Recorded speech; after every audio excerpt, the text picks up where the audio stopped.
यह कहानी नीलम और विकास की है। नीलम अपनी शादी के 1.5 महीने बाद ही विधवा हो जाती है और उसके जीवन में अचानक ही पतझड़ आ गया है। नीलम को ऐसा लगता था जैसे वह संसार की सबसे बदनसीब औरत है। उसकी आंखों के आगे उसका अंधेरे जैसा भविष्य हमेशा घूमता रहता था। नीलम के घर में सिर्फ उसकी बूढ़ी माँ थी और नीलम के पति के गुजरने के बाद नीलम के पिता भी इस दुख में गुजर जाते हैं। एक बड़ा भाई था, लेकिन वो तो सबसे मुंह मोड़कर अपनी पत्नी को लेकर कहीं और रहने चला जाता है। इसलिए अब नीलम को लगता था कि ज़िंदगी में कभी भी खुशी उसके दरवाजे पर दस्तक नहीं देगी। इधर विकास की बात करते हैं। विकास की शादी 2 साल तक तो अच्छी चल रही थी, लेकिन फिर उसकी पत्नी का किसी और के साथ चक्कर चलने लगा और वो उस दूसरे आदमी के साथ खुलेआम अय्याशी करने लगी। फिर कुछ ही दिनों में उसने विकास को तलाक देकर दूसरे आदमी से शादी कर ली। विकास अपनी पत्नी से बहुत प्यार करता था, लेकिन तलाक होने के बाद वह अपनी पत्नी के बिना बिल्कुल ही अकेला सा हो गया और अपनी सुनसान वीरान जिंदगी अकेला ही काटने लगा। वह नहीं जानता था कि अब उसका भविष्य कैसा होगा, कभी वह फिर किसी से शादी कर पाएगा या नहीं। तभी एक दिन नीलम और विकास दोनों ही किसी की शादी की सालगिरह में जाते हैं। नीलम की एक सहेली विकास को जानती थी और उसी ने ही उन दोनों को मिलवाया। विकास से मिलकर नीलम को अच्छा नहीं लगा, क्योंकि विकास अपनी पत्नी के बारे में निगेटिव बातें कर रहा था और यह सुनकर नीलम को विकास पर गुस्सा आ रहा था कि वह औरत के बारे में इतना गलत कैसे बोल सकता है। लेकिन बाद में उसकी सहेली मंजू ने बताया कि विकास कितना दुखी लड़का है। वह अच्छे खासे पैसे कमाता है और उसके परिवार वाले भी बिल्कुल सीधे हैं, लेकिन फिर भी उसकी पत्नी ने दूसरे मर्द के चक्कर में इस बेचारे को धोखा दे दिया और अब विकास दिन रात रोता ही रहता है। यह सुनकर नीलम का दिल भर आया। वह मन में सोचने लगी कि एक शरीफ लड़के को मैं बिना मतलब ही बुरा समझ रही थी। तो उसी दिन से नीलम के मन में विकास के लिए एक प्रेम सा जाग गया। तभी कुछ ही दिनों बाद नीलम ने अपनी सहेली मंजू से कहा कि मंजू, मैं पता नहीं क्यों विकास को चाहने लगी हूँ और मैं उसे पसंद भी करती हूँ। अगर मंजू तू कुछ उपाय करके मेरी दोस्ती विकास से करवा दे तो शायद मेरी ज़िंदगी संवर जाएगी।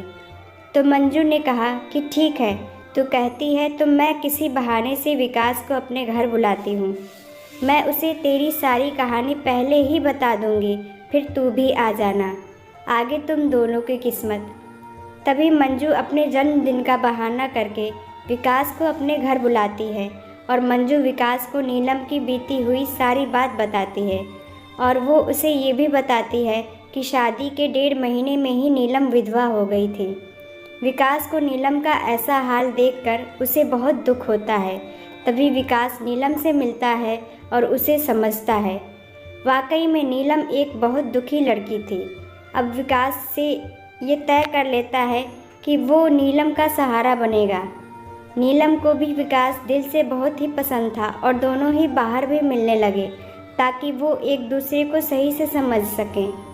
एक दिन उन दोनों को ही एक दूसरे से बेहद प्यार हो गया और रात रात भर वो दोनों ही फ़ोन पर चैटिंग भी करते, कभी फ़ोन पर बातें भी कर लेते थे। विकास बहुत ही रोमांटिक लड़का था। वह अपनी बातों से नीलम का दिल जीत चुका था। नीलम को भी विकास के मुंह से अपनी तारीफ सुनना बहुत ही अच्छा लगता था। दोनों ही हर रविवार को मिलते थे, पार्क में घूमने जाते थे और कभी कभी रात को होटल में डिनर करने भी चले जाते थे। तभी एक दिन नीलम विकास को अपने साथ अपने घर ले गई और उसे अपनी माँ से मिलवाया। विकास ने जब नीलम की माँ के पाँव छुए तो नीलम की माँ रोने लगी और विकास का हाथ पकड़कर कहने लगी कि बेटा, मेरी बेटी का सहारा ज़रूर बनना और उसका साथ कभी भी मत छोड़ना। मेरे सिवा इसका कोई भी नहीं। अब मेरा भी कोई पता नहीं कब उस भगवान का बुलावा आ जाए। अगर मैं मर गई तो मेरी जवान लड़की का क्या होगा।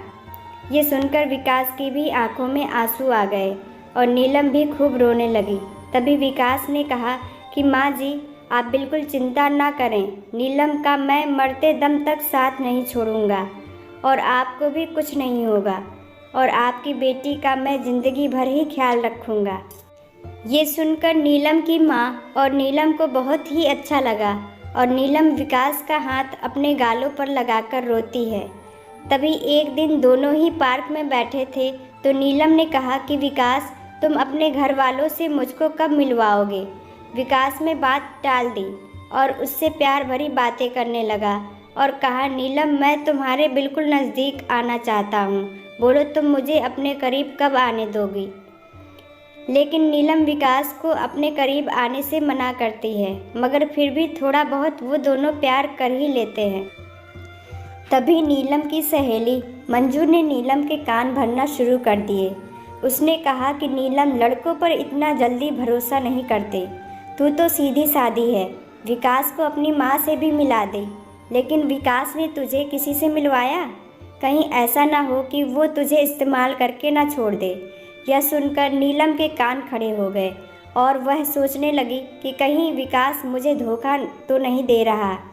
उधर विकास ये सोच रहा था कि मैं नीलम को अपने घर कैसे लेकर आऊँ। मेरा घर बिल्कुल छोटा सा है और मैं उसे अभी नहीं बताऊंगा कि उसके लिए मैंने एक घर बुक कर लिया है और 50,000 जमा भी करवा दिए हैं और बाकी की मैं बैंक से किश्त बनवा लूँगा। एक महीने बाद विकास का जन्मदिन था। विकास ने सोचा, मेरे जन्मदिन पर ही नीलम को सरप्राइज़ दूंगा और तभी नीलम और उसकी माँ को भी घर बुला लूँगा। उसी दिन नीलम से शादी की सारी बात करके उसे सगाई की रिंग भी पहना दूंगा, क्योंकि नीलम के परिवार में और कोई नहीं है, इसलिए सारा कार्यक्रम नीलम और उसकी माँ के सामने ही हो जाएगा। अगले दिन नीलम विकास को फ़ोन करती है और गुस्से में कहती है कि तुम अपने घर वालों से मुझे कब मिलवाओगे। विकास फिर से बात को टालते हुए बात को पलट देता है।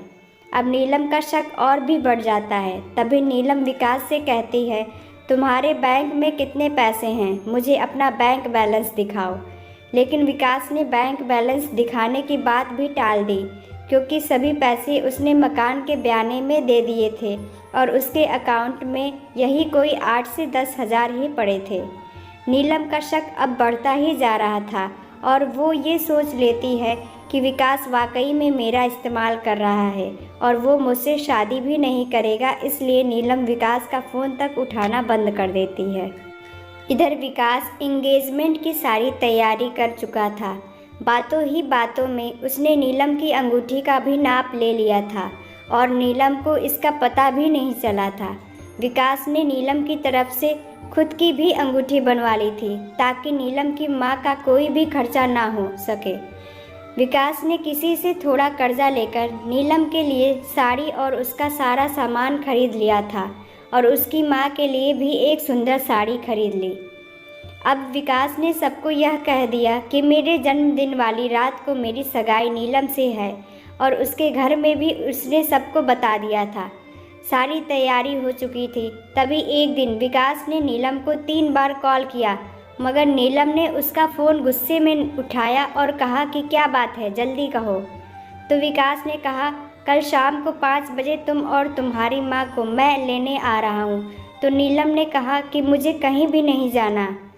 तो विकास ने कहा कि नीलम, कल मेरा जन्मदिन है। विकास ये बताया, लेकिन फिर भी नीलम ने विकास को जन्मदिन की बधाई नहीं दी। तभी नीलम ने सोचा कि जन्मदिन में चली जाती हूँ, इससे विकास का पर्दाफाश भी हो जाएगा। अगली शाम नीलम और उसकी माँ तैयार हो जाती हैं और अनिल की गाड़ी में बैठकर उसके साथ चली जाती हैं। पूरे रास्ते नीलम ने विकास से कोई भी बात नहीं की। उसे तो विकास के रूप में एक धोखेबाज नज़र आ रहा था। तभी जैसे ही नीलम विकास के घर की दहलीज पर कदम रखती है, वैसे ही विकास की माँ आरती की थाली लेकर आती है और नीलम को टीका लगाकर उसकी आरती उतारती है। ये देखकर नीलम हैरान रह जाती है। तभी वो भी विकास की माँ के पाँव छूती है। उसकी माँ उसे अंदर आने के लिए कहती हैं। सभी लोग खड़े थे, विकास के बड़े भाई भाभी, विकास के भतीजा भतीजी और विकास की माँ व भोले भाले उनके बाबूजी। सभी लोग नीलम और उसकी माँ का स्वागत करते हैं और बैठने के लिए कहते हैं। अब विकास का जन्मदिन भी मन जाता है। उसके बाद नीलम जाने के लिए कहती है, तो विकास की माँ कहती है कि बहू, तुम्हें जाने के लिए नहीं बुलाया है, हमेशा के लिए यहीं रखने के लिए बुलाया है। नीलम समझ नहीं पाती। तभी विकास की बड़ी भाभी 2 फूलों की माला और एक प्लेट में 2 अंगूठी लेकर आती हैं। ये देखकर नीलम विकास की तरफ बड़े ही आश्चर्य के साथ देखती है। तभी विकास एक अंगूठी नीलम के हाथ में रख देता है और कहता है, आज हमारी एंगेजमेंट है नीलम, और इस बात के लिए मैं तुम्हें सरप्राइज़ करना चाहता था। तुम्हें ये रिश्ता मंजूर है ना? नीलम रोने लग जाती है और मन में ये सोचती है कि मैंने किस लड़के पर शक किया। अनिल ने नए मकान के कागज़ भी नीलम के हाथ में रख दिए और कहा कि नीलम, ये मकान मैंने तुम्हारे लिए लिया है, क्योंकि हमारा ये घर थोड़ा छोटा है ना। इसलिए नीलम की आंखें अब अपने आंसुओं को रोक ही नहीं पा रही थी। तभी नीलम ने मकान के कागज़ अपनी सास के हाथ में रखते हुए कहा कि माँ जी, मुझे तो इसी घर में रहना है आपके साथ, मुझे नया मकान नहीं चाहिए। इस बात से घर के सभी लोग खुश हो जाते हैं। तभी विकास कहता है कि नीलम, तुम्हारी माँ भी हमारे साथ ही रहेगी, भला वो अकेली कैसे रह पाएगी। ऐसा करते हैं, जो मकान मैंने लिया है वो पास में ही है, माँ को तुम वहीं शिफ्ट कर दो ताकि तुम अपनी दोनों माँ को संभाल सको। अब सब कुछ ठीक सा हो गया था। कहाँ नीलम एक शक की वजह से सब खत्म करने जा रही थी।